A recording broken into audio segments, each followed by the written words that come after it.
Sitaram Jindal ಫೌಂಡೇಶನಿಂದ scholarship open ಇದೆ.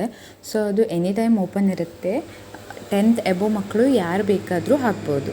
So ವೆಬ್ಸೈಟ್ಗೆ login ಹೋದರೆ ಅಲ್ಲಿ ಅಪ್ಲೈ ನೌ ಅಂತ ಆಪ್ಷನ್ ಇದೆ, ಅದರ ಮೇಲೆ ಕ್ಲಿಕ್ ಮಾಡಿ ನೆಕ್ಸ್ಟ್ ಈ ಥರ ಒಂದು ಪೇಜ್ ಬರುತ್ತೆ. ಅಲ್ಲಿ ರಿಜಿಸ್ಟರ್ ಅಂತ ಆಪ್ಷನ್ ಇದೆಯಲ್ಲ, ಆ ರಿಜಿಸ್ಟರ್ ಅಂತ ಆಪ್ಷನ್ ಮೇಲೆ ಕ್ಲಿಕ್ ಮಾಡಿ. ನಿಮಗೆ ಇವಾಗ ಹೆಂಗೆ ಪ್ರೊಸೀಜರ್ ಅಂತ ಇದರಲ್ಲಿ ನಾನು ಕಂಪ್ಲೀಟಾಗಿ ಎಕ್ಸ್ಪ್ಲೇನ್ ಮಾಡಿದೆ. ಸೊ ಫಸ್ಟು ಅಪ್ಲೈ ಮಾಡಬೇಕು. ಅಪ್ಲೈ ಆದಮೇಲೆ ನೆಕ್ಸ್ಟು ಫಾರ್ಮ್ ಎಲ್ಲ ಡೌನ್ಲೋಡ್ ಆಗುತ್ತೆ ಇವಾಗ. ಸೊ ಈ ಥರ ರಿಜಿಸ್ಟರ್ ಕ್ಲಿಕ್ ಮಾಡಿದರೆ ಈ ಥರ ಪೇಜ್ ಓಪನ್ ಆಗುತ್ತೆ. ಅಲ್ಲಿ ಕ್ರಿಯೇಟ್ ಅಕೌಂಟ್ ಅಂತ ಅಲ್ಲಿ ನಿಮ್ಮ ಫುಲ್ ನೇಮ್ ಹಾಕಬೇಕು, ಮೊಬೈಲ್ ನಂಬರ್ ಹಾಕಿ, ಮೊಬೈಲ್ ನಂಬರಿಗೆ ಒಂದು OTP ಬರುತ್ತೆ, ಇಮೇಲಿಗೆ OTP ಬರುತ್ತೆ, ಪಾಸ್ವರ್ಡ್ ಕ್ರಿಯೇಟ್ ಮಾಡ್ಕೊಳ್ಬೇಕು. ಅದಾದಮೇಲೆ ನೆಕ್ಸ್ಟ್ ರಿಜಿಸ್ಟರ್ ಅಂತ ಕೊಟ್ಟರೆ ರಿಜಿಸ್ಟರ್ ಆಗುತ್ತೆ. ಅದಾದಮೇಲೆ ಈ ಥರ ಪೇಜ್ ಬರುತ್ತೆ. ಇದರಲ್ಲಿ ಸ್ಟೂಡೆಂಟ್ ಲಾಗಿನ್ ಅಂತ ಇದೆ. ಸೊ ನಿಮ್ಮ ಮೇಲ್ ID ಹಾಕಿ, ಆವಾಗ ಏನು ಪಾಸ್ವರ್ಡ್ ಸೆಟ್ ಮಾಡಿದ್ರಿ ಅದು ಹಾಕಿ ಲಾಗಿನ್ ಆಗಿ. ಲಾಗಿನ್ ಆದಮೇಲೆ ನೆಕ್ಸ್ಟ್ ಈ ಥರ ನಿಮ್ಮ ಡ್ಯಾಶ್ಬೋರ್ಡ್ ಓಪನ್ ಆಗುತ್ತೆ. ಆ ಡ್ಯಾಶ್ಬೋರ್ಡಲ್ಲಿ ಅಪ್ಲೈ ಸ್ಕಾಲರ್ಶಿಪ್ ಅಂತ ಆಪ್ಷನ್ ಇದೆಯಲ್ಲ, ಮೂರನೇದು. ಸೊ ಆ ಆಪ್ಷನ್ನ ಕ್ಲಿಕ್ ಮಾಡಿ. ಅದು ಕ್ಲಿಕ್ ಮಾಡಿದ್ಮೇಲೆ ಒಂದು ಪಾಪಪ್ ಬರುತ್ತೆ. ಸೊ ಟರ್ಮ್ಸ್ ಆ್ಯಂಡ್ ಕಂಡೀಷನ್ ಇರುತ್ತೆ, ಜನರಲ್ ಇನ್ಸ್ಟ್ರಕ್ಷನ್ಸ್ ಇರುತ್ತೆ. ಸೊ ಅದೆಲ್ಲ ಇನ್ಸ್ಟ್ರಕ್ಷನ್ಸ್ನ ಒಮ್ಮೆ ನೋಡ್ಕೊಳ್ಳಿ. ರಿನಿವಲ್ ಹೇಗೆ, ಅಥವಾ ಕ್ವಾಲಿಫಿಕೇಷನ್ಸ್ ಏನು, ಎಲಿಜಿಬಿಲಿಟಿ ಏನು ಎಲ್ಲ. ಸೊ ಅದಾದಮೇಲೆ ಸ್ಕ್ರೋಲ್ ಡೌನ್ ಮಾಡ್ತಾ ಹೋದರೆ ಅಲ್ಲಿ ಕೆಳಗೆ ಮತ್ತು ಡೀಟೇಲ್ಸ್ ಇರುತ್ತೆ. ಸೊ ಅಲ್ಲಿ ಟಿಕ್ ಹಾಕ್ಲಿಕ್ಕೆ ಆಪ್ಷನ್ ಇದೆ, ಅಂದರೆ ಚೆಕ್ ಬಾಕ್ಸ್ ಇದೆ. ಸೊ ಆ ಚೆಕ್ ಬಾಕ್ಸ್ ಮೇಲೆ ಟಿಕ್ ಹಾಕಿ, 3 ಚೆಕ್ ಬಾಕ್ಸ್ನ ಕ್ಲಿಕ್ ಮಾಡಿ. ಅದಾದಮೇಲೆ ಅಪ್ಲೈ ಸ್ಕಾಲರ್ಶಿಪ್ ಅಂತ ಆಪ್ಷನ್ ಇದೆಯಲ್ಲ, ಅದ್ರ ಮೇಲೆ ಕ್ಲಿಕ್ ಮಾಡಿ. ಅದಾದಮೇಲೆ ಪೇಜ್ ಓಪನ್ ಆಗುತ್ತೆ. ಅಲ್ಲಿ ನಿಮ್ಮ ಆಧಾರ್ ನಂಬರ್ ಕೇಳುತ್ತೆ, ನೇಮ್ ಕೇಳುತ್ತೆ, ಟೈಟಲ್ ಏನು ಹಾಕ್ತೀರಾ ಅದರ ಮೇಲೆ ಜೆಂಡರ್ ಡಿಸೈಡ್ ಆಗುತ್ತೆ. Next email ID, phone number already ಬರುತ್ತೆ. ಸೊ ಡೇಟ್ ಆಫ್ ಬರ್ತ್ ಒಂದು ಹಾಕಬೇಕು.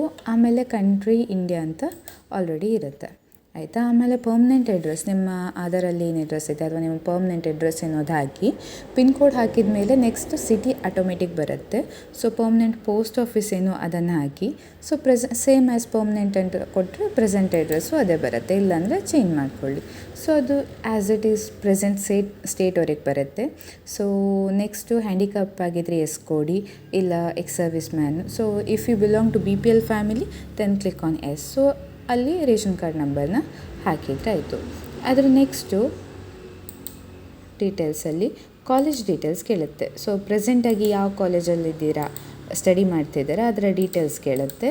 ಸೊ ಆ ಡೀಟೇಲ್ಸ್ನ ಹಾಕ್ಕೊಂಡು ಹೋಗಬೇಕು. ಸೊ ಅಲ್ಲಿ ಕಾಲೇಜು, ಕಂಟ್ರಿ, ಸ್ಟೇಟು, ಸಿಟಿ, ಆಮೇಲೆ ಕಾಲೇಜ್ ಪ್ರಿನ್ಸಿಪಲ್ದು, ಅಂದರೆ ಆಮೇಲೆ ಕಾಲೇಜಿದು ಇಮೇಲ್ ಅಡ್ರೆಸ್ಸು, ಫೋನ್ ನಂಬರು, ನಿಮ್ಮದು ಪ್ರೀವಿಯಸ್ ಇಯರ್ ಕೋರ್ಸು ಅದರ ಪರ್ಸಂಟೇಜು, ಅದಾದ ಮೇಲೆ ನಿಮ್ಮದು 11th 10th ಅದರ ಪ್ರೀವಿಯಸ್ ಇಯರ್ ಏನಿದೆ ಅದರದ್ದು. ಅದಾದಮೇಲೆ ಆಲ್ರೆಡಿ ಸ್ಕಾಲರ್ಶಿಪ್ ಬರ್ತಿದೆಯಾ ಅಂತ ಕೇಳುತ್ತೆ. ಬರ್ತಿದ್ರೆ ಎಸ್ ಅಂತ ಹಾಕಿ. ಸೊ ಅಪ್ಲೈ ಮಾಡಿದರೂ ನೀವು ಎಸ್ ಅಂತ ಹಾಕಿ. ನೆಕ್ಸ್ಟ್ ಆಪ್ಷನ್ ಕೇಳುತ್ತೆ. ಸೊ ಅಲ್ಲಿ ಏನಂತ ಅಂದರೆ ಸ್ಯಾಂಕ್ಷನ್ ಆಗಿದ್ದರೆ ಸ್ಯಾಂಕ್ಷನ್ ಹಾಕಿ, ಇಲ್ಲಾಂದರೆ ಇಲ್ಲ ಅಂತ ಹಾಕಿ. ನೆಕ್ಸ್ಟು ಪೇರೆಂಟ್ಸ್ ಡೀಟೇಲ್ಸ್ ಓಪನ್ ಆಗುತ್ತೆ. ಅಲ್ಲಿ parents name, relation, mobile number ಕೇಳುತ್ತೆ, ಅದನ್ನು ಹಾಕಿ. ಆಮೇಲೆ ಇಮೇಲ್ ID ಕಂಪಲ್ಸರಿ ಇಲ್ಲ, ಆಕ್ಯುಪೇಷನ್ ಮತ್ತು ಇನ್ಕಮ್ ಹಾಕಿ. ಅದರ next page bank account details ಆಗಿರುತ್ತೆ. ಸೊ ನಿಮ್ಮ ಅಕೌಂಟ್ ಡೀಟೇಲ್ಸ್ ಹಾಕಿ, ನಿಮ್ಮದು ಬ್ಯಾಂಕಿದು IFSC ಕೋಡು, ಬ್ಯಾಂಕ್ ನೇಮ್ ಆಟೋಮೆಟಿಕ್ ಬರುತ್ತೆ, ಅಕೌಂಟ್ ನಂಬರ್ ಹಾಕಿ. ಅದಾದಮೇಲೆ ಫೈಲನ್ನು ಅಪ್ಲೋಡ್ ಮಾಡಿ ನೆಕ್ಸ್ಟ್ ಕೊಟ್ಟು ಸಬ್ಮಿಟ್ ಮಾಡಿದರೆ ಆಯಿತು. ಪ್ರಿವ್ಯೂ ಬರುತ್ತೆ. ಸಬ್ಮಿಟ್ ಕೊಟ್ಟಾಗ ಅಪ್ಲಿಕೇಶನ್ ಪಾಪಪ್ ಆಗುತ್ತೆ. ಸೊ ನಿಮ್ಗೊಂದು ಮೇಲ್ ಬರುತ್ತೆ 24 hours ಒಳಗೆ. ನೀವು ಸೆಲೆಕ್ಟ್ ಆಗಿದ್ದರೆ ಯು ಆರ್ ಎಲಿಜಿಬಲ್ ಅಂತ ಬರುತ್ತೆ. ಆಮೇಲೆ ಪ್ರಿಂಟ್ ತೆಗೆದು ಆ ಫಾರ್ಮ್ಗೆ ಪ್ರಿನ್ಸಿಪಲಿಂದ ಸಿಗ್ನೇಚರ್ ಮಾಡಿಸ್ಕೊಂಡು, ಕಾಲೇಜಿಂದ ಸಿಗ್ನೇಚರ್ ಆದಮೇಲೆ ನಿಮ್ಮದು ಏನೆಲ್ಲ ಡಾಕ್ಯುಮೆಂಟ್ಸ್ ಹೇಳಿದ್ದಾರೆ ಅದೆಲ್ಲದಕ್ಕೂ ಪ್ರಿನ್ಸಿಪಾಲಿಂದ ಸಿಗ್ನೇಚರ್ ಮಾಡಿಸ್ಕೊಂಡು ಪೋಸ್ಟ್ ಮಾಡಬೇಕು. ಸೊ ಏನೇ ಡಾಕ್ಯುಮೆಂಟ್ ಹೇಳಿದರೂ ಎಲ್ಲದಕ್ಕೂ ಅಟೆಸ್ಟೇಷನ್ ಕಂಪಲ್ಸರಿ ಆಗಿದೆ.